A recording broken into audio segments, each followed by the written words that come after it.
Շքեղ շենքի վերնահարկում առօրյան, կարծես, իր սովորական հունով էր ընթանում։ Բայց բավական էր ընդամենը մեկ հավելյալ հայացք, մեկ անսովոր ժեստ, որպեսզի ինչ-որ բան սկսեր փլուզվել ներսից։ Երբեմնի զրահապատ սիրտը հիմա դողում էր արգելված զգացմունքների առաջ։ Եվ այդ կորպորատիվ լռության մեջ մի դրամա պատրաստվում էր պայթելու։ Եթե սիրում եք այսպիսի հուզառատ սիրային պատմություններ, ապա բաժանորդագրվեք ալիքին մեկնաբանություններում գրեք, թե որտեղից եք դիտում։ Ես շատ եմ ուզում իմանալ։ Առավոտը հյուսիսային պողոտա էր հասել այն խելահեղ ռիթմով, որին ծանոթ է միայն Երանը։ Մեքենաներն ազդանշաններ էին տալիս, հետիոտները շտապելով անցնում էին փողոցը, իսկ արը փորձում էր ճեղքել երկնաքերերն պատած մոխրագույն մշուշը։ Տարածաշրջանի ամենահեղինակավոր գործարար շենքերից մեկի 23-րդ հարկում առօրյան սկսվում էր ինչպես միշտ ճշտապահ կազմակերպված անթերի։ Մարինա Սարգսյանն արդեն առավոտյան 7:30-ից իր սեղանի մոտ էր։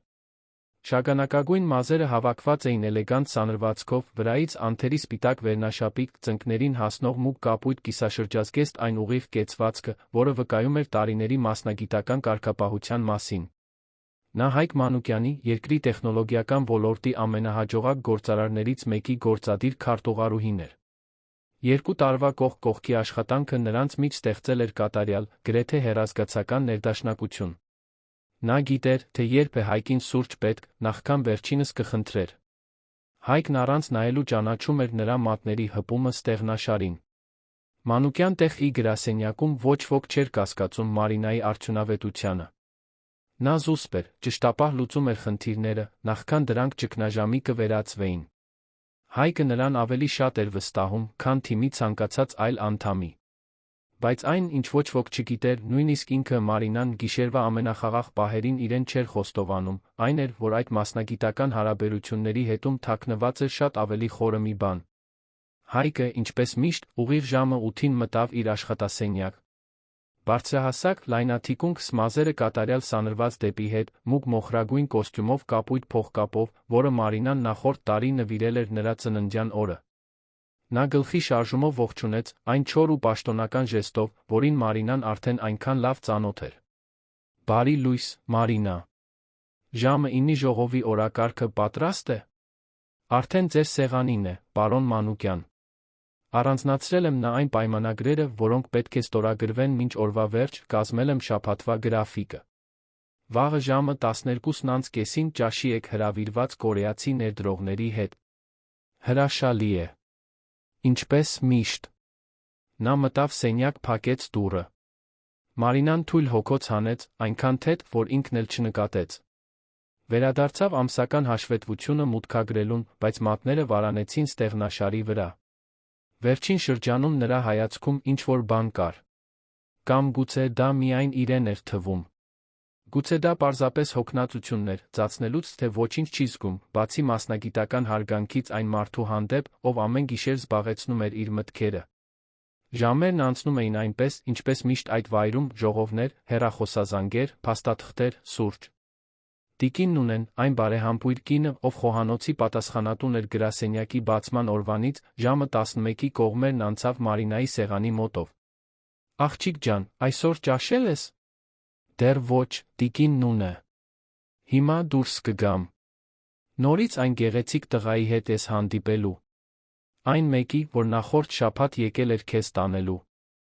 Մարինան ամաչկոտ ժպտաց։ Լոնը։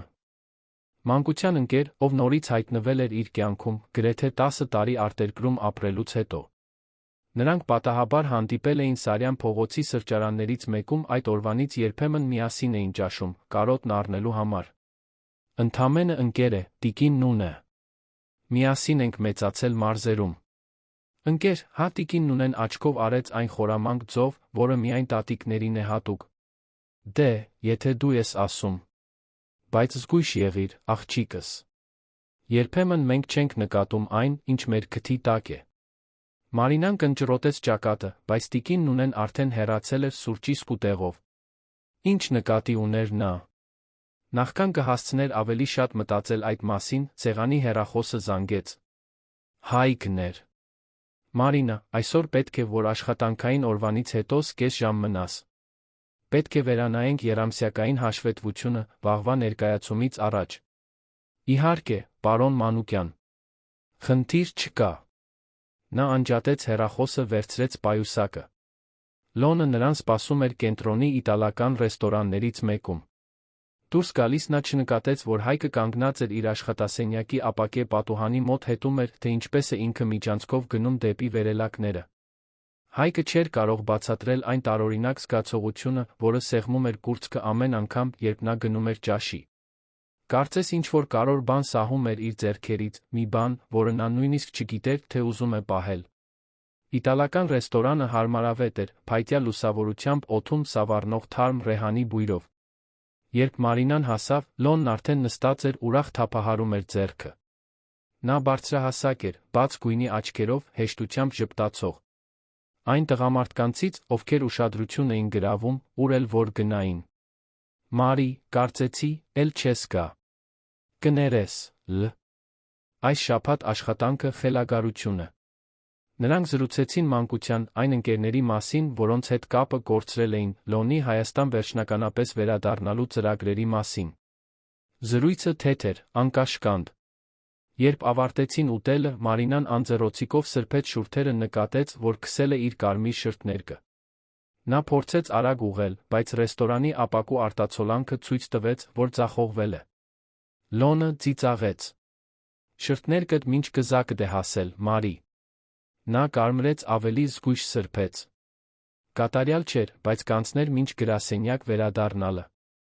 Նրանք հրաժեշտ տվեցին ռեստորանի դռան մոտ ամուր գրկախառնվելով, նա դանդաղ քայլերով վերադարձավ, վայելելով երանյան կեսօրվա զով օդը։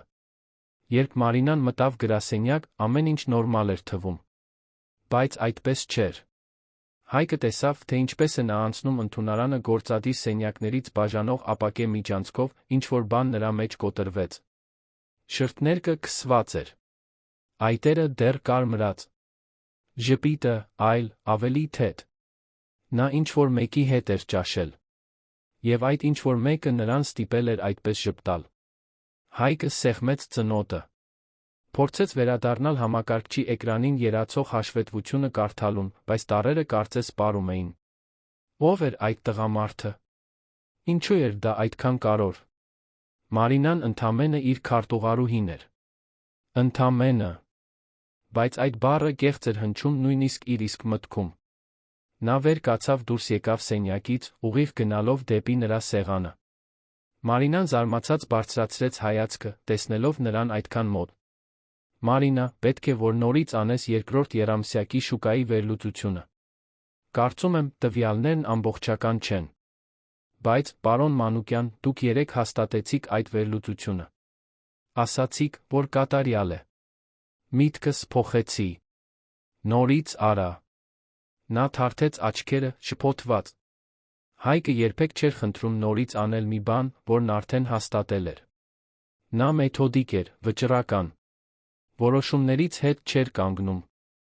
Իհարկե։ Նորից կանեմ։ Եվ Մարինան, նա վարանեց, կարծես ուզում էր ավելին ասել, բայց զսպեց իրեն։ Ոչինչ։ Կարող ես շարունակել։ Նա վերադարձավ իր սենյակ, դուռն ավելի ուժեղ շրխկացնելով, քան մտադրվել էր։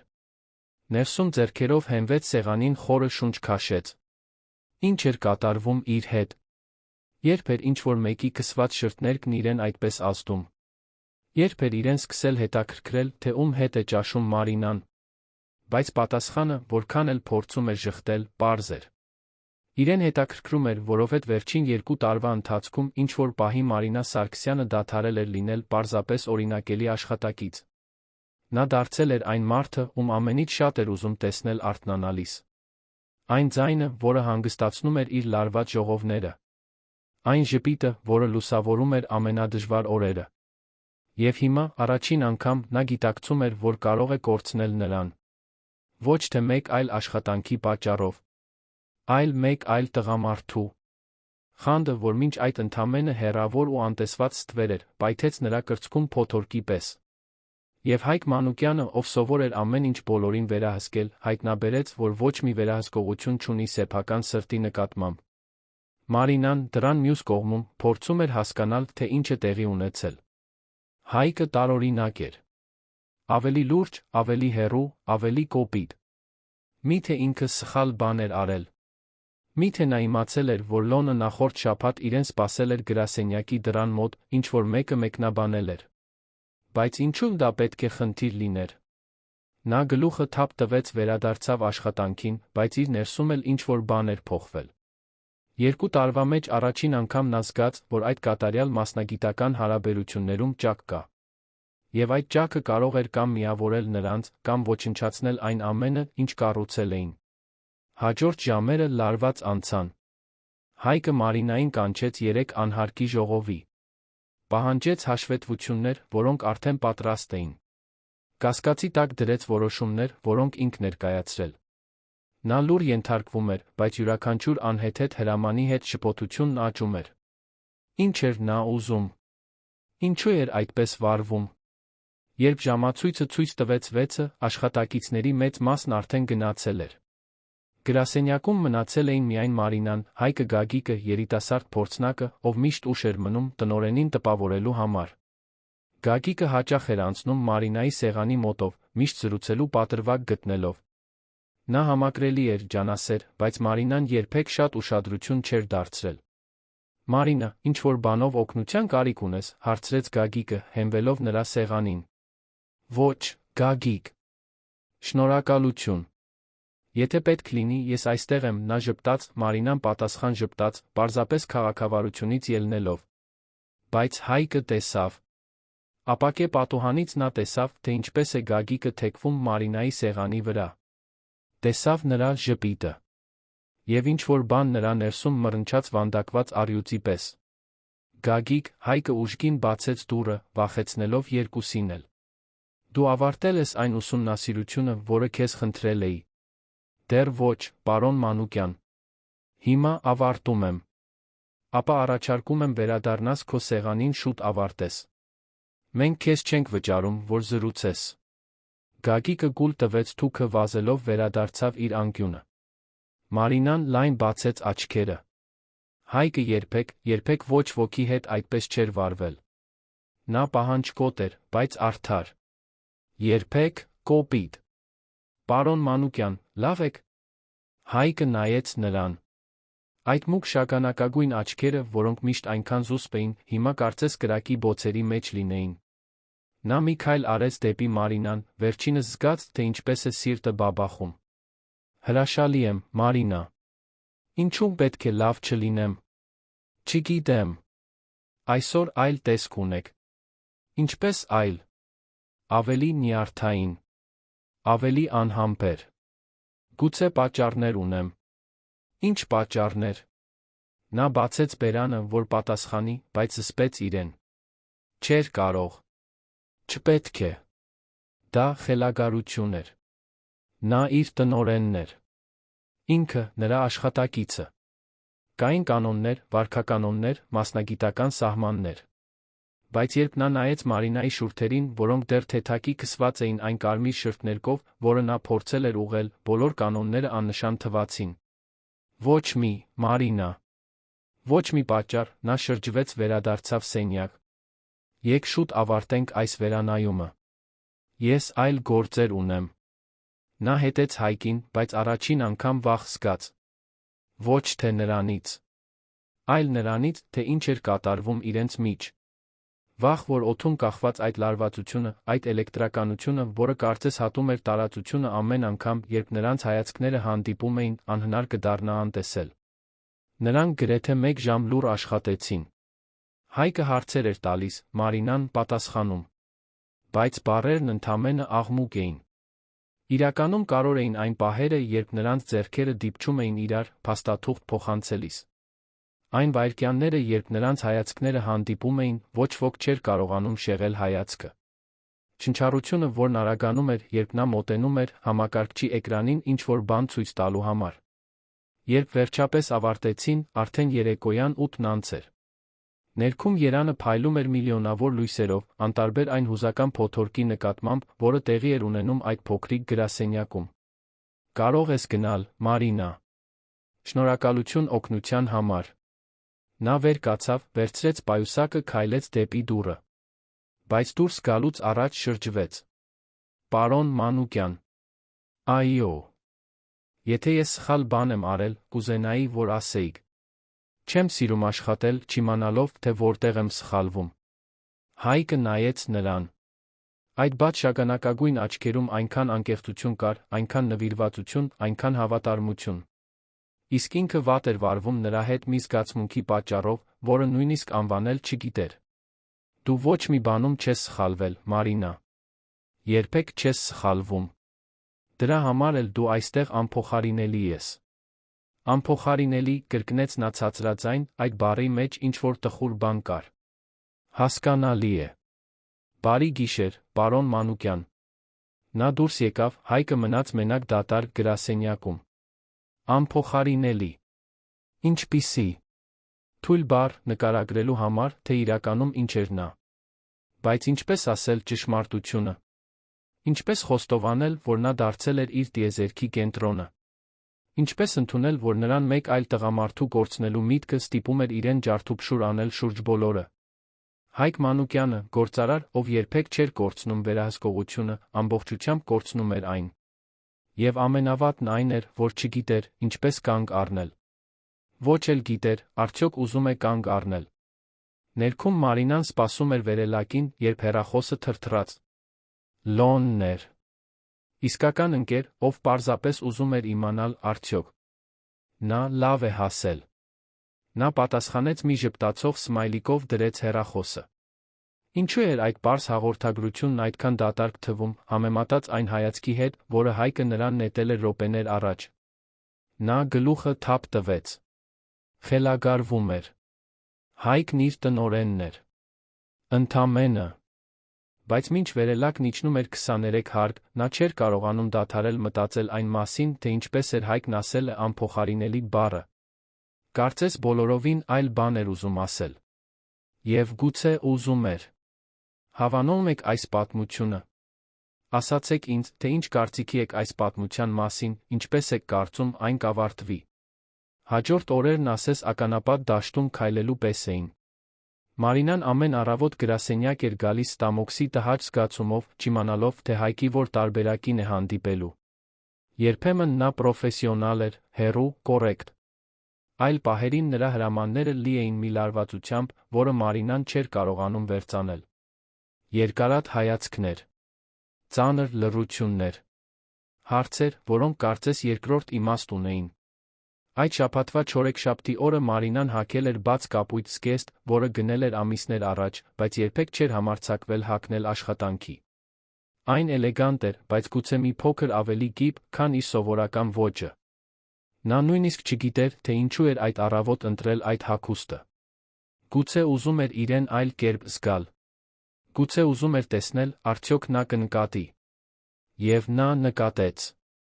Հայկը միջանցքում զրուցում էր ֆինանսական տնօրենի հետ, երբ Մարինան անցավ։ Նա կանգ առավ նախադասության կեսին։ Նրա հայացքը հետեց Մարինայի յուրաքանչյուր քայլին մինչ սեղանը։ Ֆինանսական տնօրենը ստիպված եղավ 2 անգամ կրկնել հարցը, նախքան կկարողանար նորից գրավել նրա ուշադրությունը։ Իր սենյակում Հայկը փակեց դուռը, ճակատը հենեց սառը ապակուն։ Սա անտանելի էր դառնում։ Նա այլս չէր կարողանում նորմալ աշխատել։ Այլս չէր կարողանում մտածել ոչ մի բանի մասին, բացի նրանից։ Մարինան իր կապույտ զգեստով։ Մարինան, որը ժպտում էր փորձնակին։ Մարինան, որը ճաշում էր այն բաց գույնի աչքերով տղամարդու հետ, ով ստիպում էր նրան ծիծաղել այնպես, ինչպես ինքը երբեք չէր կարողացել։ Նրա հեռախոսը զանգեց։ Մայրն էր, տիկին Հեղինե Մանուկյանը։ Մի զանգ, որը նա գիտեր, որ չի կարող անտեսել։ Հայկ, տղաս։ Որքան ժամանակ է։ Կարծեցի, մոռացել ես ինձ։ Մամ, մի չափազանցրու։ Զբաղված էի աշխատանքով։ Դու միշտ ես զբաղված աշխատանքով։ Երբ ես ինձ թորներ պառկելու, Հայկ։ Երբ ես մի պարկեշտ աղջկա բերելու, որ ծանոթանամ։ Նա փակեց աչքերը։ Նորից այդ խոսակցությունը։ Հիմա դրա ժամանակը չունեմ, մամ։ Հիմարություն։ 36 տարեկան ես։ Ժամանակն է մտածել ընտանիք կազմելու մասին։ Իդեպ, Սոնայի աղջիկը, այն գեղեցիկ փաստաբանը, ամուսնացած չէ։ Մտածեցի մի ընթրիք կազմակերպել, որ ծանոթանաք։ Ոչ մեկի աղջկա հետ չեմ ուզում ծանոթանալ, մամ։ Հայկ, դու պետք է բաց լինես հնարավորությունների համար։ Չես կարող ամբողջ կյանքդ մենակ անցկացնել այդ գրասենյակում։ Նա նայեց ապակե պատուհանից։ Մարինան կենտրոնացած փաստաթղթեր էր դասավորում իր սեղանին։ Առավոտյան արը լուսավորում էր նրա շագանակագույն մազերը, ստեղծելով ոսկեգույն արտացոլանքներ։ Ես մենակ չեմ, մրմնջաց նա առանց մտածելու։ Ինչ։ Ոչինչ, մամ։ Պետք է անջատեմ։ Ժողով ունեմ։ Լավ։ Բայց մտածիր իմ ասածի մասին։ Սիրում եմ քեզ, տղաս։ Ես էլ եմ քեզ սիրում։ Նա անջատեց հեռախոսս, մի քանի րոպե նայեց Մարինային։ Մենակ չէր։ Նա ամեն օր այնտեղ էր։ Բայց նա իրենը չէր։ Ոչ իսկապես։ Եվ դա նրան ներսից ուտում էր։ Մարինան զգաց նրա հայացքը, նույնիսկ առանց գլուխը բարձրացնելու։ Կարծես նրանց միջ անտեսանելի կապ լիներ, լարվածության մի թել, որն ավելի ու ավելի էր բարակում։ Նա չգիտեր, թե որքան կկարողանա ծածնել, թե ոչինչ չի զգում։ Որքան կկարողանա պահպանել մասնագիտական դիմակը, մինչ սիրտը բաբախում էր ամեն անգամ, երբ նա մոտենում էր։ Ժամը 10-ի ժողովը հատկապես լարված էր։ Հայկը ներկայացնում էր վերջին եռամսյակի արդյունքները բաժնետերերին, իսկ Մարինան նստած էր սենյակի անկյունում, գրառելով հիմնական կետերը։ Ամեն ինչ նորմալ էր ընթանում, մինչ Գագիկը մտավ հրատապ փաստաթղթերով, որոնք Հայկը խնդրել էր։ Կներեք ընդհատելու համար, պարոն Մանուկյան։ Ձեր պահանջած փաստաթղթերը։ Հայկը վերցրեց թղթերը, առանց նայելու փորձնակին, բայց երբ Գագիկն անցավ Մարինայի մոտով, ինչ-որ բան շշնջաց, որը ստիպեց նրան ժպտալ, Հայկի ներկայացումը կանգ առավ։ Նա ամբողջությամբ կորցրեց մտքի թելը։ Բաժնետերերը զարմացած նայեցին իրար։ Հայկ Մանուկյանը երբեք, բացարձակապես երբեք, չէր կորցնում կենտրոնացումը ներկայացումների ժամանակ։ Կներեք, Հայկը մաքրեց կոկորդը, դժվարությամբ վեր սկսելով։ Ինչպես ասում էի, թվերը ցույց են տալիս կայուն աճ։ Ժողովն ավարտվեց կես ժամ անց, բայց Հայկը գիտեր, որ դա իր լավագույն ներկայացումներից չէր։ Երբ բոլորը դուրս եկան, մնաց միայն Մարինան, դասավորելով իր գրառումները։ Մարինա, մի պահ մոտեցիր։ Նա մոտեցավ, Հայկը զգաց նրա բույրը։ Ինչ-որ նուրբ, ծաղկային բան, որը գլխապտույտ էր առաջացնում։ Այո, պարոն Մանուկյան։ Ինչ ասաց քեզ Գագիկը ժողովի ժամանակ։ Նա թարթեց աչքերը, շփոթված հարցից։ Ոչ մի կարևոր բան։ Պարզապես հարցրեց, արդյոք հետո սուրճ կուզեմ։ Իսկ դու ուզում ես։ Հարցն ավելի կոպիտ հնչեց, քան նա մտադրվել էր։ Մարինան նայեց նրան, առաջին անգամ նրա աչքերում այլ բան կար։ Հասկացողության մի կայծ։ Կարծես վերջապես գլուխկոտրուկի մի կտոր տեղն էր ընկել։ Ոչ, պատասխանեց նա դանդաղ։ Ես չեմ ուզում։ Հրաշալի է։ Կարող ես վերադառնալ աշխատանքի։ Նա դուրս եկավ, բայց սիրտը խելահեղ բաբախում էր։ Դա տնօրենի հարց չէր։ Դա խանդ էր։ Մաքուր պարզ խանդ։ Եվ Մարինան չգիտեր, պետք է վախենա, թե հույս ունենա։ Ճաշի ժամին նա որոշեց մնալ գրասենյակում։ Ոչ թե աշխատանքի պատճառով, այլ որովհետև չէր համարձակվում դուրս գալ Հայկին մենակ թողնել այն լարվածության հետ, որը կուտակվում էր փոթորկի ամպերի պես։ Տիկին Նունեն հայտնվեց տուփով ուտելիքով։ Աղջիկ ջան, դու պետք է նորմալ սնվես։ Չի կարելի միայն սուրճով ապրել։ Շնորհակալություն, տիկին Նունե։ Դուք հրեշտակ եք։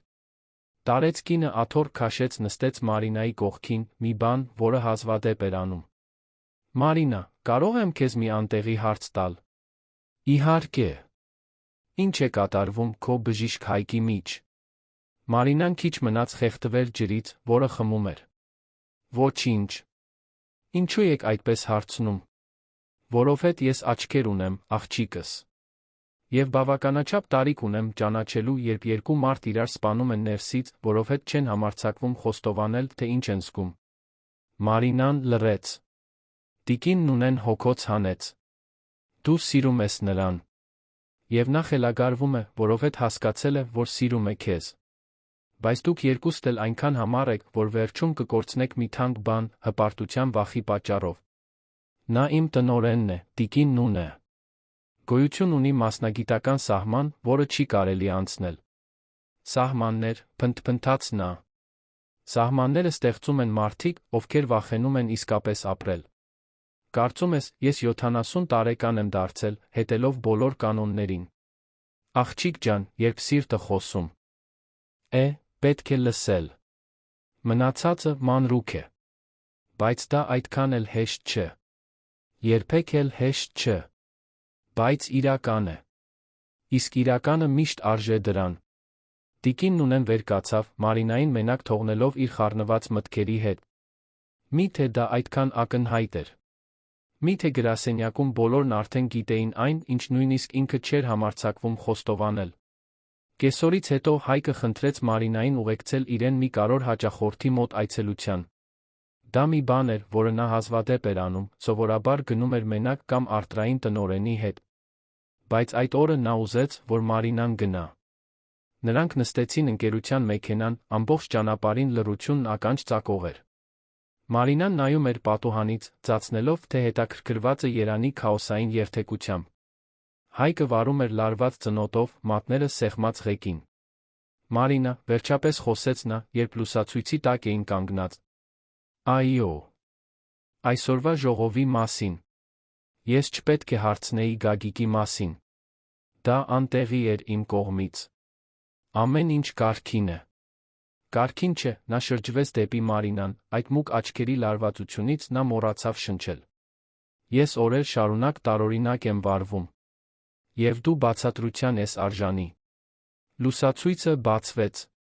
Հետից ինչ-որ մեկը ազդանշան տվեց։ Հայկը նորից սկսեց վարել, բայց պահը կորել էր։ Մարինան սպասեց, բայց նա այլս ոչինչ չասաց։ Մնացած ճանապարհը լուռ անցավ։ Հաճախորդի հետ հանդիպումն արդյունավետ էր։ Հայկն իր տարերքի մեջ էր, վստահ, հստակ, համոզիչ։ Մարինան հետում էր, թե ինչպես է նա վարպետորեն վարում բանակցությունները, հպարտության ալիք զգաց։ Նա ճանաչում էր այդ մարդուն։ Ճանաչում էր նրա նվիրվածությունը, նրա էթիկան, նրա խելքը։ Բայց նա սկսում էր ճանաչել նրա մյուս կողմը։ Խոցելի կողմը, որը նա թաքցնում էր բոլորից։ Վերադարձին արդեն մտնում էր։ Երանի լույսերը սկսում էին վառվել, քաղաքը վերածելով արհեստական աստղերի ծովի։ Հայկը կանգնեցրեց մեքենան գրասենյակի շենքի դիմաց, բայց չանջատեց շարժիչը։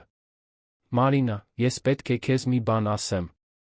Նա շրջվեց դեպի Հայկը, սիրտը կոկորդում։ Լսում եմ։ Նա խորը շունչ քաշեց, կարծես պատրաստվում էր անդունդը նետվել։ 2 տարի առաջ դու մտար այս գրասենյակ հարցազրույցի։ Ես հստակ հիշում եմ, թե ինչ էիր հագել։ Բեժ վերնաշապիկ, կիսաշրջազգեստ։ Մազերդ արձակ։ Դու նյարդայնացած էիր, բայց փորձում էիր թաքցնել։ Հարցերին պատասխանում էիր մի անկեղծությամբ, որը տպավորեց ինձ։ Երբ դու դուրս եկար, ես Մրբաժնին ասացի, որ անմիջապես քեզ աշխատանքի ընդունեն։ Ես դա չգիտեի։ Ես երբեք չեմ պատմել, նա նայեց ղեկին, խուսափելով Մարինայի հայացքից։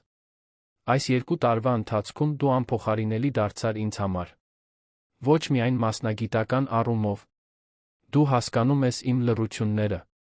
Գիտես, երբ ես անհանգիստ եմ, նախքան ես կասեմ։ Կազմակերպում ես իմ կյանքն այնպես, որ ես այլս չեմ կարող պատկերացնել, թե ինչպես կաշխատեր առանց քեզ։ Մարինան զգաց, թե ինչպես են արցունքները այրում աչքերը, բայց թույլ չտվեց, որ թափվեն։ Պարոն Մանուկյան։ Հայկ։ Ինձ Հայկ կանչիր, երբ մենակ ենք։ Խնդրում եմ։ Հայկ, կրկնեց նա, անունը այլ կերպ հնչեց նրա շուրթերին։ Ինչ եք փորձում ինձ ասել։ Նա վերջապես նայեց Մարինային, այդ աչքերում ցավ, կոնֆլիկտ, ցանկություն, վախ էին խառնվել հուզական փոթորկի մեջ։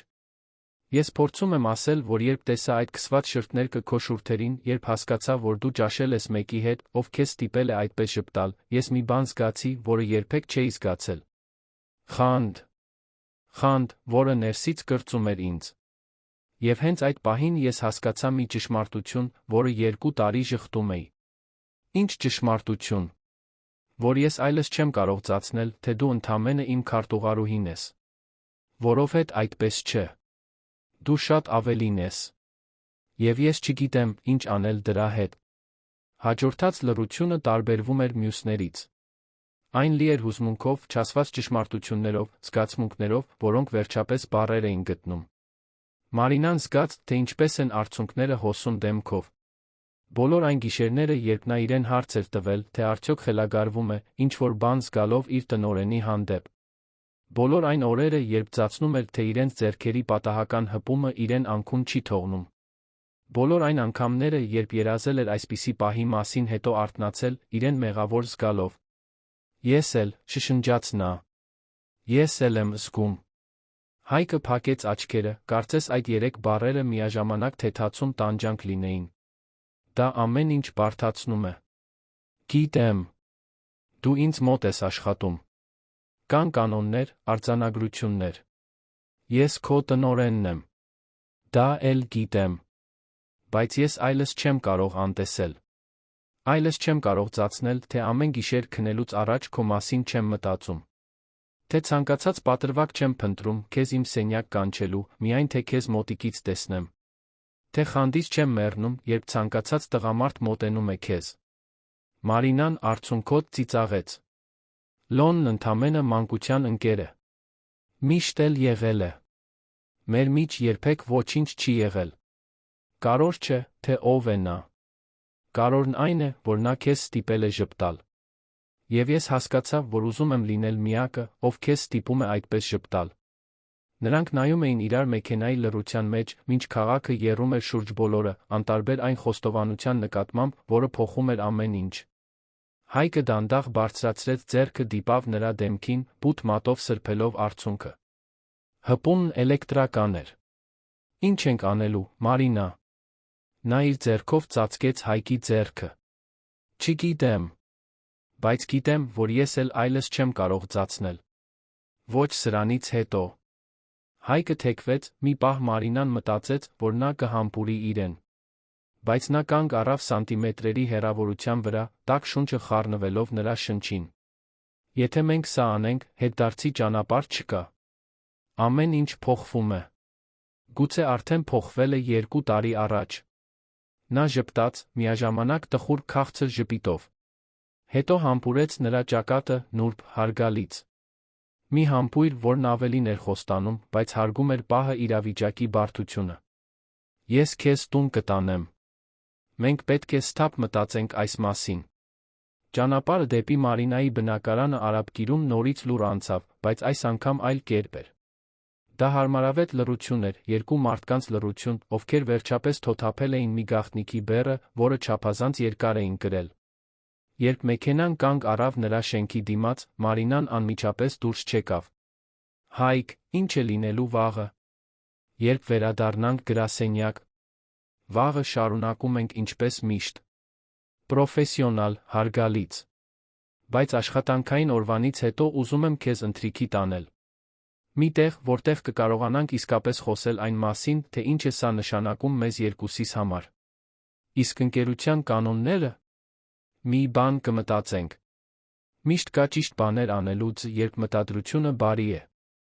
Նա գլխով արեց, վերջապես դուրս եկավ մեքենայից։ Դուռը փակելուց առաջ շրջվեց։ Բարի գիշեր, Հայկ։ Բարի գիշեր, Մարինա։ Նա բարձրացավ բնակարան, մտավ, փակեց դուռը, հենվեց դրան, խորը շունչ քաշելով։ Ինչ էր հենց նոր տեղի ունեցել։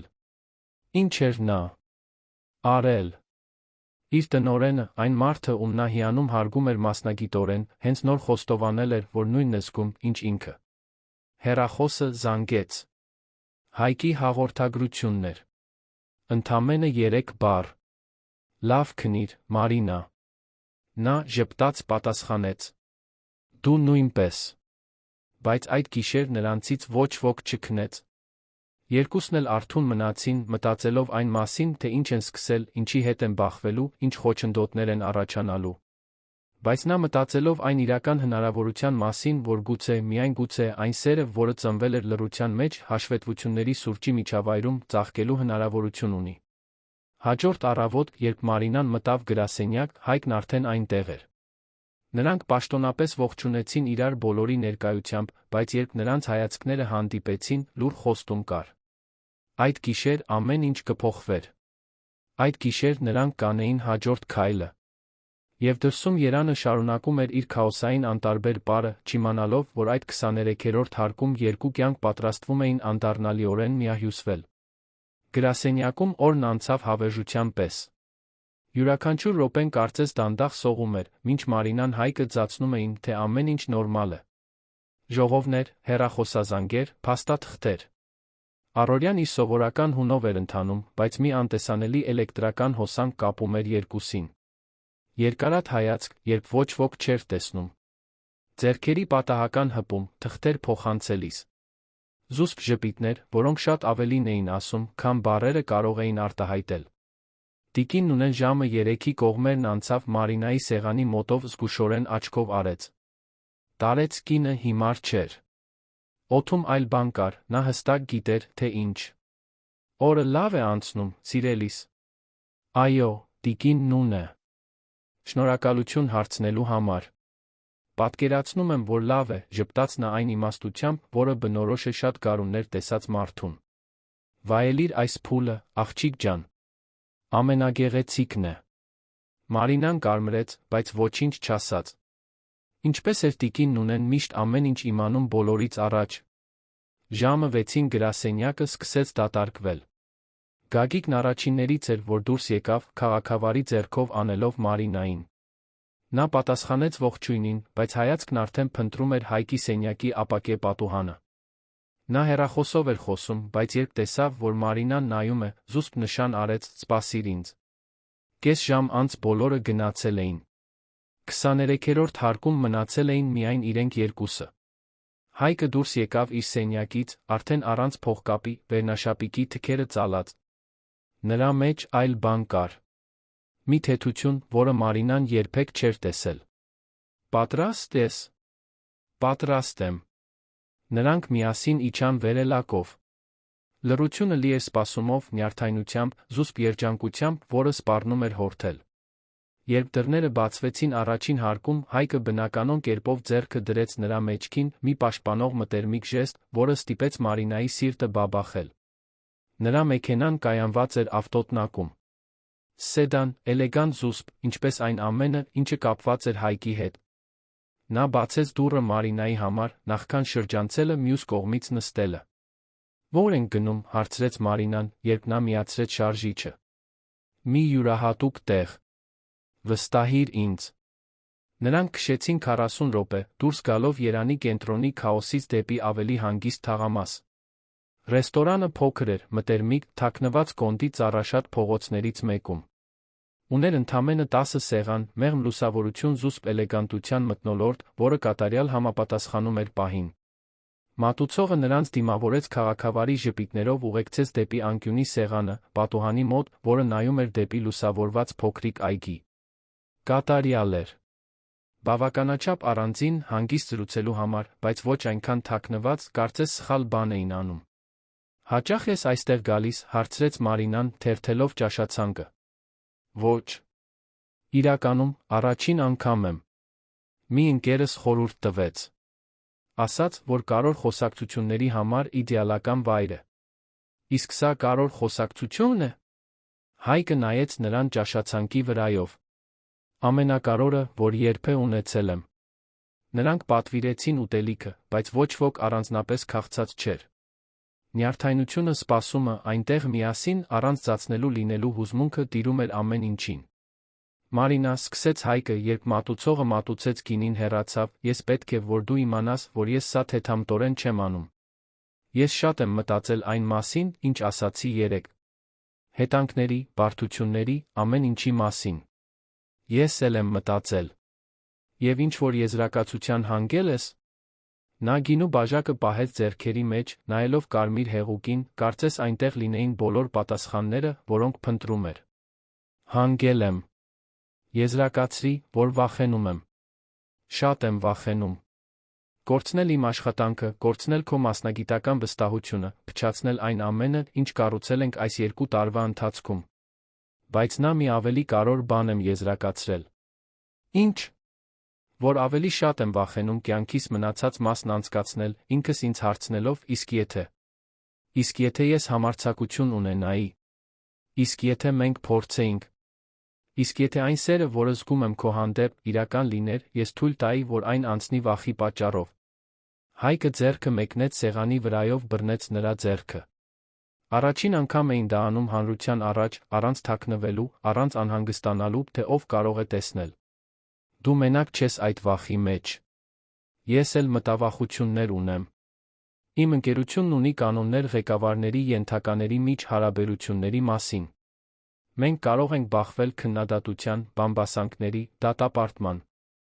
Մայրս նոպայի մեջ կընկնի, երբ իմանա, որ ես հանդիպում եմ իմ քարտուղարուհու հետ։ Նա շատ ավանդական հայացքներ ունի այդ հարցերի վերաբերյալ։ Եվ ինչ ենք անելու այդ ամենի հետ կապված։ Դիմակայելու ենք։ Միասին։ Բայց զգուշությամբ, հարգանքով ուրիշների մեր նկատմամբ։ Ես չեմ ուզում, որ քեզ տեսնեն պարզապես որպես քարտուղարուհի, ով գրավել է տնօրենին։ Դու շատ ավելին ես։ Դու տաղանդավոր ես, իրավասու, խելացի։ Հարգանքի ես արժանի։ Իսկ ինչպես ենք երաշխավորելու այդ հարգանքը։ Գրասենյակում ամեն ինչ պրոֆեսիոնալ պահելով։ Առայժմ ոչ ոք պետք չէ, որ իմանա։ Երբ մենք պատրաստ լինենք, երբ իմանանք, որ սա իրական է տական, այն ժամանակ կհրապարակենք։ Բայց մեր ժամանակին, մեր պայմաններով։ Մարինան գլխով արեց։ Դա տրամաբանական էր։ Խելամիտ, զգույշ, հարգալից։ Այն ամենը, ինչ նա կսպասեր Հայկից։ Ուտելիքը բերեցին, նրանք սկսեցին ուտել, զրուցելով այլ թեմաներից։ Մանկություն, երազանքներ, ընտանիք, վախեր։ Հայկը պատմեց 28 տարեկանում հոր ընկերությունը ստանձնելու ճնշման մասին, կառավարման ֆակուլտետն ավարտելուց անմիջապես հետո։ Մարինան խոսեց մարզերում մեծանալու, 18 տարեկանում Երևան տեղափոխվելու, մայրաքաղաքում հաստատվելու պայքարի մասին։ Քույր կամ եղբայր ունես, հարցրեց Հայկը։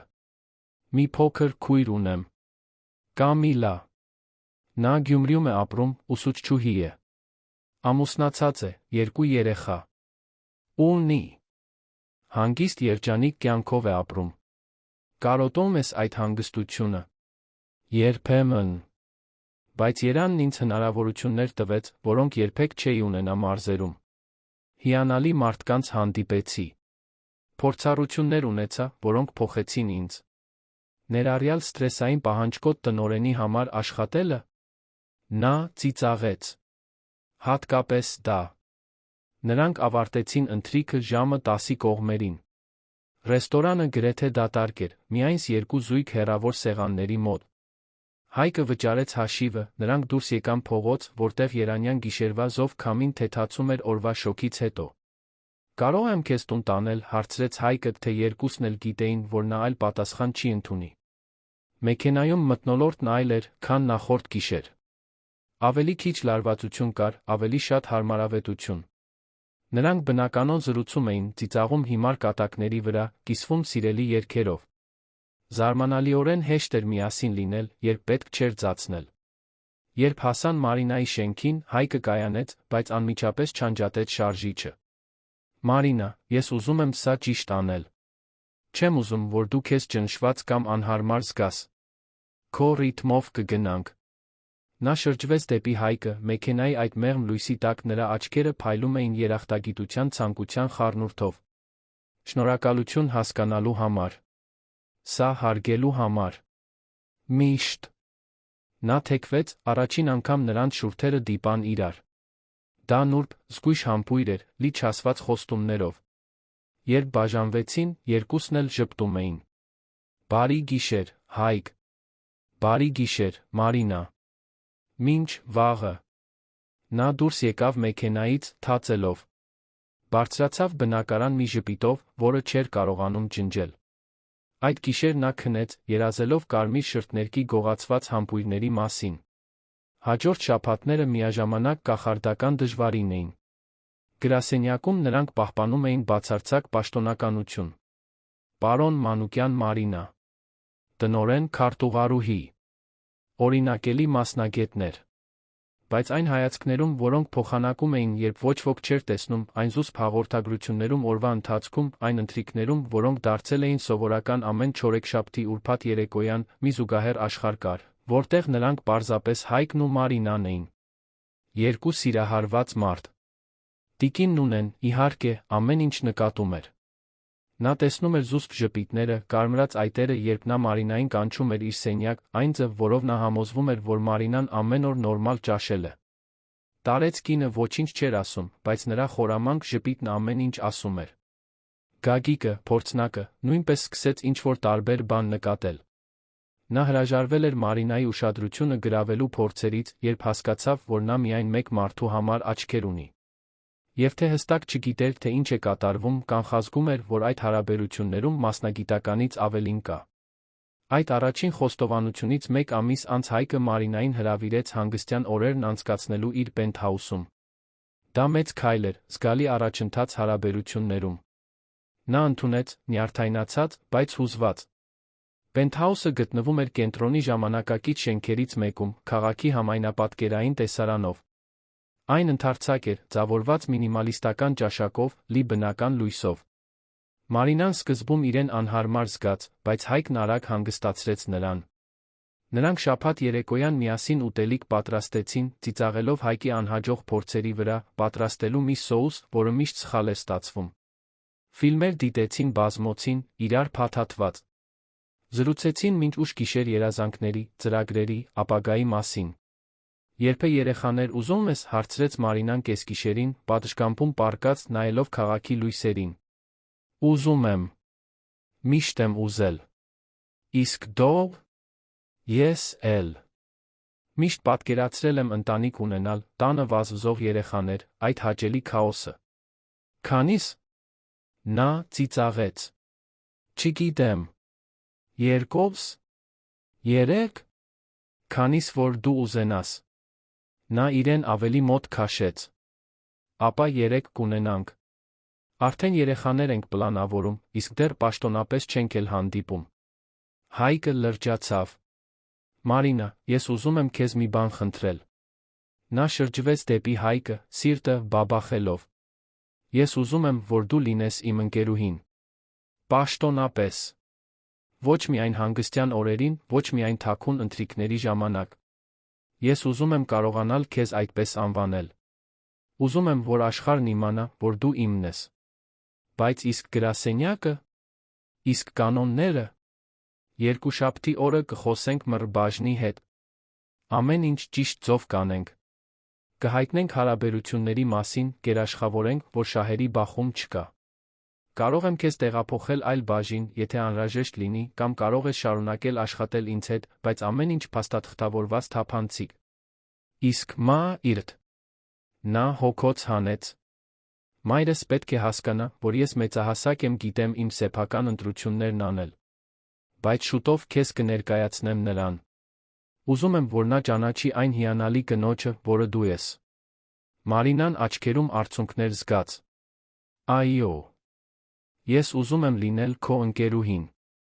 Ես դա ամեն ինչից շատ եմ ուզում։ Նրանք համբուրվեցին աստղերի տակ, մինչ երանը լուռ վկայում էր այն պահը, որը կնքում էր ապագայի խոստումը։ Երկուշաբթի օրը, ինչպես պայմանավորվել էին, Հայկը հանդիպում նշանակեց Մռ տնօրենի հետ։ Նա բացատրեց իրավիճակը ազնվությամբ թափանցիկությամբ։ Տնօրենը, Արմինե անունով մի փորձառու կին, ուշադիր լսեց ամեն ինչ, ապա ժպտաց։ Պարոն Մանուկյան, գնահատում եմ ձեր ազնվությունը։ Մենք ամեն ինչ պատշաճ կերպով կփաստաթղթավորենք, կերաշխավորենք, որ որևէ նախապատվություն կամ շահերի բախում չլինի։ Մարինան առայժմ կարող է շարունակել որպես ձեր քարտուղարուհի, բայց մենք կհետենք իրավիճակին։ Եթե որևէ խնդիր լինի, կվերագնահատենք։ Շնորհակալություն, Արմինե։ Եվ պարոն Մանուկյան, ասաց նա, երբ Հայկն արդեն դուրս էր գալիս։ Շնորհավորում եմ։ Մարինան հիանալի մասնագետ է։ Դուք լավ զույգ եք։ Նա դուրս եկավ հանդիպումից, զգալով, թե ինչպես է մի հսկայական բեռ իջնում ուսերից։ Ամեն ինչ հիմա ճիշտ էր։ Ամեն ինչ կոռեկտ էր։ Նրանք կարող էին առաջ շարժվել առանց մեղքի զգացումի։ Բայց ճակատագիրն այլ ծրագրեր ուներ։ 2 շաբաթ անց Հայկը ընթրիք նշանակեց կենտրոնի շքեղ ռեստորաններից մեկում։ Նա Մարինան միասին հասան, ձեռք ձեռքի տված, այլս չթաքնվելով։ Հարաբերությունները հրապարակայնորեն ստանձնելու որոշումը կայացվել էր։ Ժամանակն էր դադարել ապրել ստվերում։ Նրանք ընթրիքի կեսին էին, ծիծաղում էին մի պատմության վրա, որը Մարինան պատմում էր իր մանկությունից, երբ մի ծանոթ ձայն սառեցրեց Հայկին։ Հա, իք։ Դու ես։ Նա բարձրացրեց հայացքը, արյունը սառեց երակներում։ Տիկին Հեղինե Մանուկյանը, իր մայրը, մի քանի մետր հեռավորության վրա էր, երկու ընկերուհիների ուղեկցությամբ։ Նրա հայացքն ուղիղ գնաց դեպի Հայկի Մարինայի միահյուսված ձեռքերը սեղանի վրա։ Մամ, Հայկը վեր կացավ, փորձելով հանգստություն պահպանել։ Ինչ անակնկալ։ Անակնկալն իմն է, ըստ երույթին, Հեղինեն մոտեցավ, հայացքը հառած Մարինային։ Չես ներկայացնելու։ Իհարկե։ Մամ, սա Մարինա Սարգսյանն է։ Մարինա, մայրս, Հեղինե Մանուկյանը։ Մարինան վեր կացավ, քաղաքավարի մեկնելով ձեռքը։ Հաճելի է ծանոթանալ, տիկին Մանուկյան։ Հեղինեն սառնությամբ սեղմեց նրա ձեռքը։ Մարինա։ Այս անունն ինձ ծանոթ է։ Դուք իմ որդու գրասենյակում չեք աշխատում։ Աշխատում եմ, այո։ Գործադիր քարտուղարուհի եմ։ Հաջորդած լռությունը սառցե էր։ Հեղինեն նայեց որդուն մի արտահայտությամբ, որը խառնուրդ էր դժգոհության հիասթափության։ Հասկանալի է։ Դե, այլս չեմ խանգարի։ Վայելեք ընթրիքը։ Նա շրջվեց վերադարձավ իր սեղանին, Հայկին Մարինային թողնելով լարված լռության մեջ։ Մարինան գունատվել էր։ Հայկը զայրացած էր ինքն իր վրա, որ մորը չէր պատմել այդ պահից առաջ։ Կներես, Մարինա։ Ես պետք է նախապես խոսեի նրա հետ։ Քո մեղքը չէ։ Բայց կարծում եմ, նա ինձ այնքան էլ չհավանեց։ Նա կհասկանա։ Պարզապես ժամանակ է պետք։ Բայց Հայկը վստահ չէր դրանում։ Նա բավականաչափ լավ էր ճանաչում մորը, իմանալու, որ այդ հանդիպումը բոլորովին լավ չէր։ Եվ ամենավատը դեռ առջում էր։ Հաջորդ օրերը դժվար էին։ Հայկը մի քանի անգամ փորձեց զանգահարել մորը, բայց Հեղինեն չէր պատասխանում։ Կարճ ու սառը հաղորդագրություններ էր ուղարկում, ասելով, որ զբաղված է, որ ժամանակ է պետք իրավիճակը մարսելու համար։ Մարինան զգում էր մեղքի բեռը, կարծես ինքն էր պատասխանատու մոր որդու միջ անդունդ ստեղծելու համար։ Գրասենյակում լարվածությունը շոշափելի էր։ Հայկն ավելի լուրջ էր, ավելի հեռու։ Ոչ թե Մարինայից, այլ աշխարհից։ Մարինան փորձում էր ոգորել նրան, հիշեցնել, որ ամեն ինչ կկարգավորվի, բայց խորքում նա վախեցած էր։ Իսկ եթե նրա ընտանիքը երբեք չընդունի։ Իսկ եթե դա ոչնչացնի իրենց հարաբերությունները։ Տիկինն ունեներ, որ, ինչպես միշտ, այլ տեսանկյուն բերեց։ Նա Մարինային գտավ մի հինգշաբթի կեսօրին կանանց զուգարանում զուսպ լաց լինելիս։ Աղջիկ ջան, ինչ է պատահել։ Նրա մայրն է, տիկին Նունը։ Նա մեզ միասին տեսավ զայրացավ։ Կարծում եմ, նա երբեք ինձ չի ընդունի։ Ես ընդամենը քարտուղարուհի եմ։ Բավականաչափ լավը չեմ նրա որդու համար։ Տիկին Նունեն երկու ձեռքով բռնեց Մարինայի դեմքը, ստիպելով նրան նայել իր աչքերին։ Լսիր ինձ։ Դու հիանալի, աշխատասեր, ազնիվ մաքուր սիրտ ունեցող կին ես։ Ցանկացած մայր պետք է բախտավոր լինի քեզ որպես հարս ունենալու համար։ Խնդիրը դու չես։ Նրա վախն է։ Ինչից վախ։ Որդուն կորցնելուց։ Որ նա կհեռանա։ Որ ամեն ինչ կփոխվի։ Մայրերն այդ վախն ունեն, գիտես։ Մենք մեծացնում ենք երեխաներին, պաշտպանում, խնամում, երբ գալիս է նրանց իսկապես բաց թողնելու ժամանակը, ցավում է։ Բայց նա կհասկանա, որ դու նրա որդուն չես խլում։ Դու նրան զուգընկեր ես տալիս։ Դու նրան երջանիկ ես դարձնում։ Եվ խորքում, դա է այն ամենը, ինչ մայրն ուզում է։ Մարինան գրկեց տարեց կնոջը, զգալով, թե ինչպես է բեռի մի մասը թոթափվում ուսերից։ Տիկին Նունեն ճիշտ էր։ Համբերություն էր պետք։ Այդ գիշեր Հայկը Մարինային տարավ պենթհաուս։ Նրանք ճապոնական ուտեստներ պատվիրեցին լուր կերան պատշգամբում, նայելով քաղաքի լույսերին։ Օդում մի տխրություն կար, որը ոչ ոք չէր կարողանում ամբողջությամբ ցրել։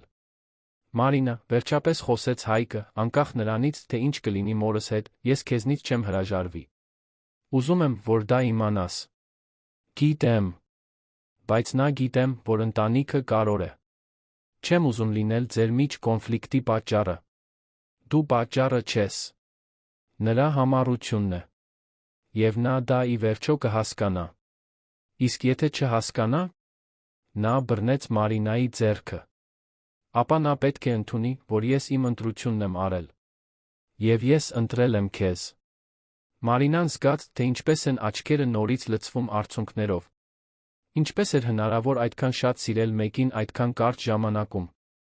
Ինչպես էր հնարավոր զգալ, որ Հայկն այն մարդն է, ում հետ ուզում էր անցկացնել կյանքի մնացած մասը։ 2 օր անց, շաբաթ առավոտյան, Հայկի հեռախոսը զանգեց։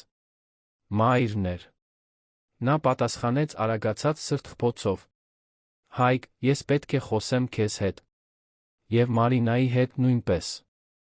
Մամ, ես, մի վիճիր։ Այսօր երեկոյան եկեք մեր տուն ընթրիքի։ Ժամը 8-ին։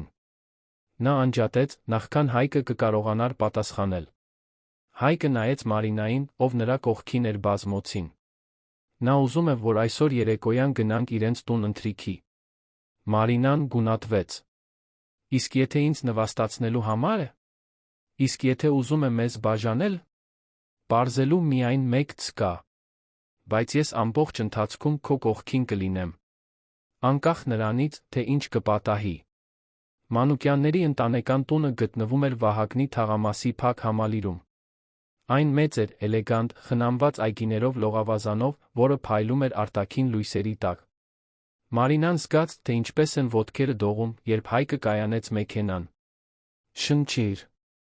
Ամեն ինչ լավ կլինի։ Ինչպես գիտես։ Չգիտեմ։ Բայց պետք է հավատամ դրան։ Նրանք զանգեցին դռան զանգը, հենց ինքը Հեղինեն բացեց դուռը։ Նա էլեգանտ էր, ինչպես միշտ, մուգ կապույտ զգեստով, ալեխառն մազերը հավաքված անթերի սանրվածքով։ Նրա դեմքն անընթեռնելի էր։ Ներս եկեք։ Տունը լուռ էր։ Ըստ երույթին, լինելու էին միայն իրենք երեքը։ Հեղինեն նրանց ուղեկցեց դեպի ճաշասենյակ, որտեղ սեղանը գցված էր 3 հոգու համար։ Ամեն ինչ շատ պաշտոնական էր, շատ կոռեկտ, շատ լարված։ Նստեք։ Նրանք ենթարկվեցին։ Հեղինեն գինի լցրեց, ապա նստեց սեղանի գլխին, նայելով մեկ-մեկին, մեկ մյուսին։ Ես վերջին օրերն անցկացրել եմ մտածելով։ Այն մասին, ինչ տեսա ռեստորանում։ Քո մասին, Հայկ։ Եվ քո մասին, Մարինա։ Մարինան կուլ տվեց թուքը, պատրաստվելով ամենավատին։ Խոստովանում եմ, որ զարմացած էի։ Ոչ թե իմ որդու ընտրությունից, այլ նրանից, որ նա ինձ դուրս էր թողել իր կյանքի այդ կարևոր մասից։ Մամ, ես պատմելու էի։ Պարզապես ճիշտ պահին էի սպասում։ Հեղինեն բարձրացրեց ձեռքը, լռեցնելով նրան։ Թույլ տուր ավարտեմ։ Ես որոշ հետազոտություններ արեցի։ Խոսեցի Արմինեի հետ, քո ընկերության մռբաժնից։ Նա ինձ պատմեց, թե ինչպես եք դուք էթիկապես թափանցիկ կերպով լուծել իրավիճակը։ Թե ինչպես է Մարինան հարգված գնահատված բոլորի կողմից գրասենյակում։ Թե ինչպես դու, Հայկ, ավելի թեթ երջանիկ ես, քան նա քեզ երբեք տեսել է տարիների ընթացքում։ Մարինան հայացք նետեց Հայկին, ով նույնքան զարմացած էր, որքան ինքը։ Ես նախոսեցի տիկին Նունեի հետ, շարունակեց Հեղինեն, մի փոքր ժպիտ հայտնվեց նրա շուրթերին։ Այդ կինը շատախոս է, բայց իմաստուն։ Նա ինձ բաներ ասաց, որոնք ստիպեցին ինձ մտածել։ Ինչ ասաց նա, հարցրեց Հայկը։ Որ իսկական սերը չի հարգում հիերարխիաներ կամ սոցիալական կոնվենցիաներ։ Որ երկու մարդ, ովքեր իրար ընտրում են ազնվությամբ խիզախությամբ, արժանի են հնարավորության։ Եվ որ ես հիմար կլինեի, եթե թույլ տայի, որ իմ հպարտությունն ու նախապաշարմունքներն ինձ հեռացնեն իմ որդուց այն կնոջից, ով նրան երջանիկ է դարձնում։ Մարինան զգաց, թե ինչպես են արցունքները հոսում դեմքով։ Հեղինեն վեր կացավ, քայլեց դեպի նա, մեկնելով ձեռքերը։ Մարինան բռնեց դրանք, դողալով. Մարինա, ներիր ինձ այն օրվա սառնության համար։ Ես անակնկալի եկա վատ արձագանքեցի։ Բայց ուզում եմ, որ իմանաս, որ եթե իմ որդին քեզ է ընտրել, նշանակում է, դու յուրահատուկ ես։ Հայկը պահանջկոտ է, զգույշ, կարևոր որոշումներ թեթամտորեն չի կայացնում։ Եթե նա քեզ սիրում է, դու արժանի ես այդ սիրուն։ Շնորհակալություն, տիկին Մանուկյան։ Ես խոստանում եմ լավ հոգ տանել նրա մասին։ Գիտեմ, որ կտանես։ Եվ խնդրում եմ, ինձ Հեղինե կանչիր։ Կամ, եթե նախընտրում եք պաշտոնական լինել, ապագա սկեսուրը կանցնի, նա աչքով արեց, առաջին անգամ Մարինան տեսավ, թե որտեղից է Հայկը ժառանգել այդ ժպիտը։ Հաջորդած ընթրիքը թեթեր, անկաշկանդ, լի Հայկի մանկության պատմություններով, որոնք ստիպեցին Մարինային ծիծաղել մինչ փորը ցավալը։ Հեղինեն խելացի էր, զվարճալի, հոգատար։ Հեշտ էր հասկանալ, թե ինչու էր Հայկն այդքան սիրում նրան։ Երբ գնացին, արդեն կեսգիշերն անց էր։ Հեղինեն դռան մոտ ամուր գրկեց Մարինային. «Բարի գալուստ ընտանիք, սիրելիս»։ Մեքենայում Հայկը չէր կարողանում դադարել ժպտալ։ «Ես քեզ ասացի, որ ամեն ինչ լավ կլինի։ Դու գաղափար չունեիր, լավ կլինի, թե ոչ։ Ինձնից ոչ պակաս նյարդայնացած էիր։ Գուցե։ Բայց հույս ունեի։ Եվ երբեմն հույսն այն ամենն է, ինչ մեզ պետք է»։ Երկուշաբթի օրը գրասենյակում մի հետաքրքիր բան տեղի ունեցավ։ Երբ Մարինան Հայկը միասին հասան, մի քանի հոգի նկատեցին։ Շշուկները սկսվեցին, բայց դրանք չարամիտ չէին։ Հետաքրքրասեր էին, ինտրիգային։ Եվ երբ տիկին Նունեն տարածեց այն զուսպ ձով, որը միայն նրան էր հատուկ, որ նրանք երկուսը պաշտոնապես հանդիպում են, որ ամեն ինչ արվել է ճիշտ ձով, արձագանքը զարմանալիորեն դրական էր։ Գագիկն առաջիններից էր, որ շնորհավորեց նրանց։ «Դուք գեղեցիկ զույգ եք։ Ես միշտ գիտեի, որ ձեր մեջ ինչ-որ բան կա»։ «Միշտ», ծիծաղեց Մարինան։ «Միշտ։ Դուք բոլորովին էլ զուսպ չէիք»։ Օրերը վերածվեցին շաբաթների։ Շաբաթները՝ ամիսների։ Կյանքը հոսում էր մի թեթությամբ, որը նրանցից ոչ ոք չէր զգացել նախկինում։ Հայկն ավելի թեթ էր աշխատանքում, ավելի ժպտերես։ Մարինան ծաղկում էր, ավելի շատ վստահություն ձեռք բերելով ոչ միայն որպես մասնագետ, այլ որպես սիրված հարգված կին։ Նրանք դարձան այն զույգը, որին բոլորը սիրում էին միասին տեսնել։ Թիմային ժողովներին, սուրճի ժամին, ընկերության միջոցառումներին։ Նրանք չափազանց քնքուշ չէին հանրության առաջ, պահպանում էին պրոֆեսիոնալիզմը, բայց անհնար էր չնկատել այն սերը, որը կիսում էին։ Այդ առաջին խոստովանությունից 6 ամիս անց Հայկը ծրագիր ուներ։ Մի մեծ, վախեցնող, բայց բացարձակապես ճիշտ թվացող ծրագիր։ Նա ընթրիք նշանակեց նույն իտալական ռեստորանում, որտեղ Մարինան ճաշել էր Լոնի հետ այն ճակատագրական օրը։ Այն վայրում, որտեղ ամեն ինչ, ինչ-որ առումով, սկսվել էր։ Մարինան չգիտեր, բայց դա լինելու էր իրենց կյանքի ամենակարևոր ընթրիքը։ Նրանք կերան, զրուցեցին, ծիծաղեցին։ Ամեն ինչ նորմալ էր թվում, մինչ աղանդերը բերեցին։ Մարինան վերցրեց գդալը, պուդինգը փորձելու, երբ նկատեց, որ քաղցրավենիքի մեջ ինչ-որ բան է փայլում։ Նա կնճռոտեց ճակատը, զգուշորեն հանեց առարկան։ Դա մատանի էր։ Մի գեղեցիկ, նուրբ, կատարյալ ադամանդե մատանի։ Նա անհավատորեն բարձրացրեց հայացքը, գտավ Հայկին, ծնկի իջած սեղանի կողքին։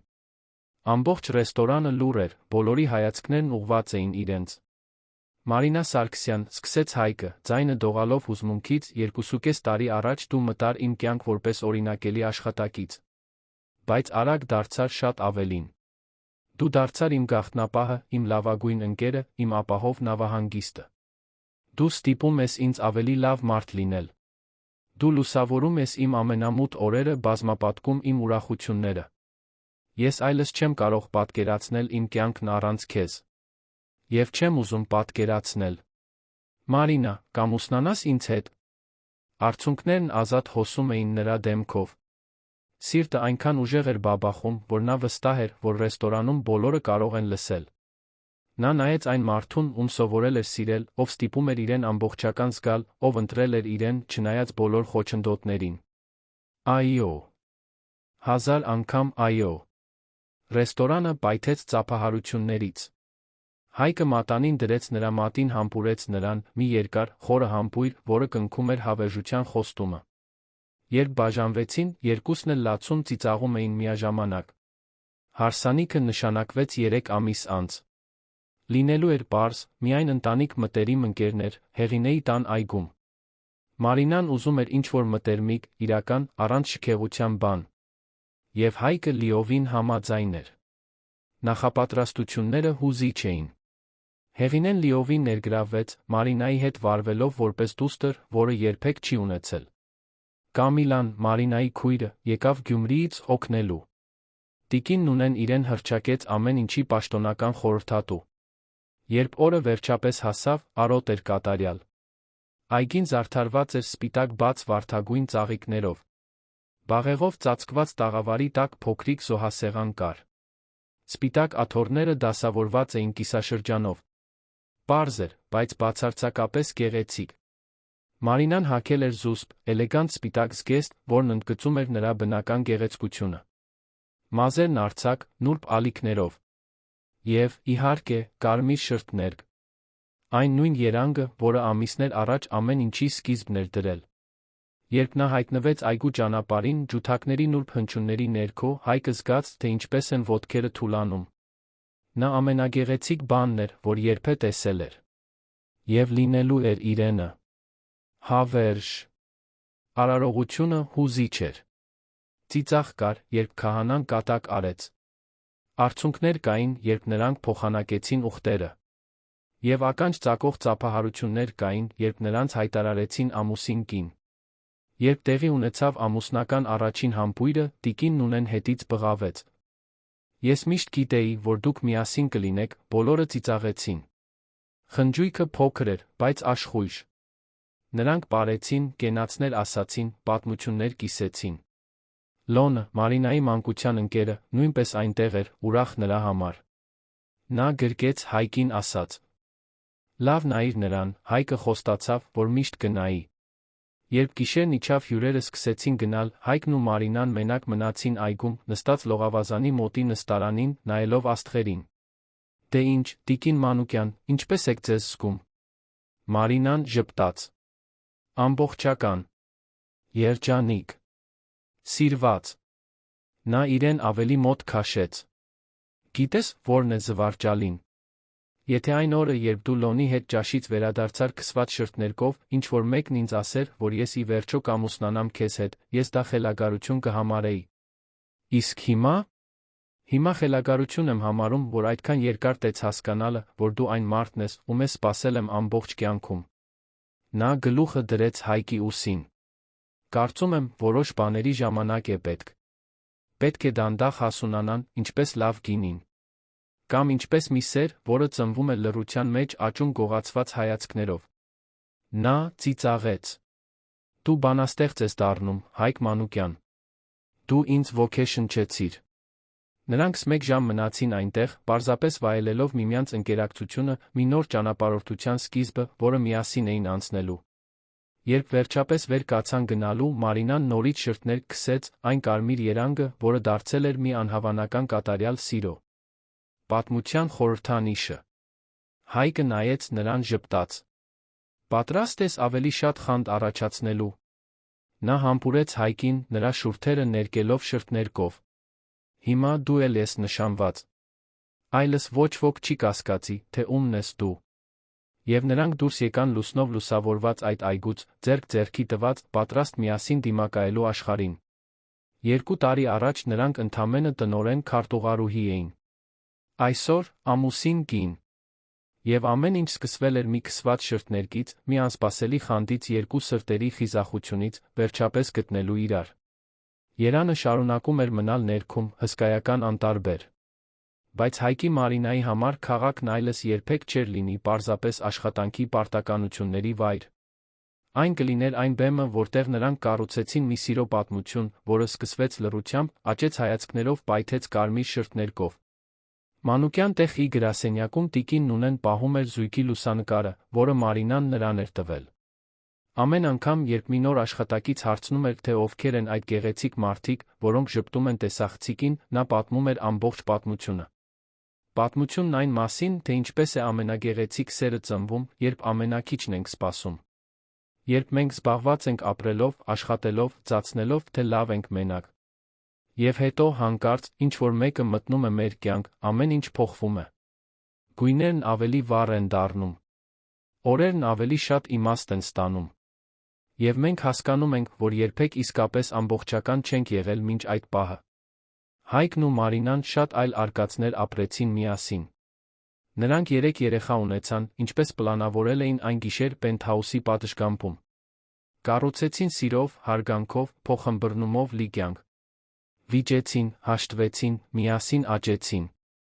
Բայց ամեն անգամ, երբ ինչ-որ մեկը հարցնում էր, թե ինչպես են նրանք սիրահարվել, պատասխանը նույնն էր՝ ամեն ինչ սկսվեց քսված շրթներկից։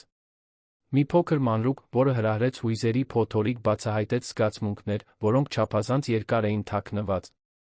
Եվ Մարինան այլևս երբեք չդադարեց կարմիր շրթներկ օգտագործել։ Դա նրա այցեքարտն էր։ Նրա ձը, ամեն օր հիշելու, որ երբեմն սիրուն պարզապես մի փոքր հրում է պետք, բացահայտվելու համար։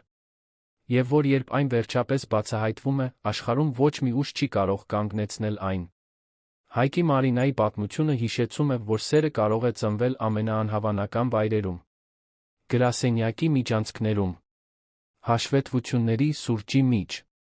գողացված հայացքներում, պատահական հպումներում։ Եվ երբ այն վերջապես գտնում է իր ճանապարհը դեպի մակերես, այն փոխում է ամեն ինչ։ Երբեմն սերը ծնվում է լռության մեջ, աճում հայացքներով, պայթում քսված շրթներկով։ Պատմության ավարտը, սիրելի ունկնդիրներ, հուսով ենք, որ Հայկի Մարինայի պատմությունը հուզեց ձեր սրտերը։ Եթե դուք հուզվեցիք սիրո այս ճանապարհորդությունից, որը ծնվեց առօրյա մարտահրավերների մեջ, դրեք ձեր հավանումը, բաժանորդագրվեք ալիքին, մեկնաբանություններում պատմեք, թե ինչն է ձեզ ամենաշատը տպավորել։ Արդյոք դա կարմիր շրթներկն էր, որն ամեն ինչ սկսեց։ Անսպասելի խանդը, երկուսի խիզախությունը, ստանձնելու հարաբերությունները։ Ամեն օր մենք բերում ենք այսպիսի հուզառատ պատմություններ, որոնք բացահայտում են մարդկային հոգու ամենախորը կողմերը, հիշեցնում մեզ, որ իսկական սերը միշտ ճանապարհ է գտնում։ Սպասում ենք ձեզ հաջորդ դրվագում, մեկ պատմությամբ, որը կխառնի ձեր հույզերը։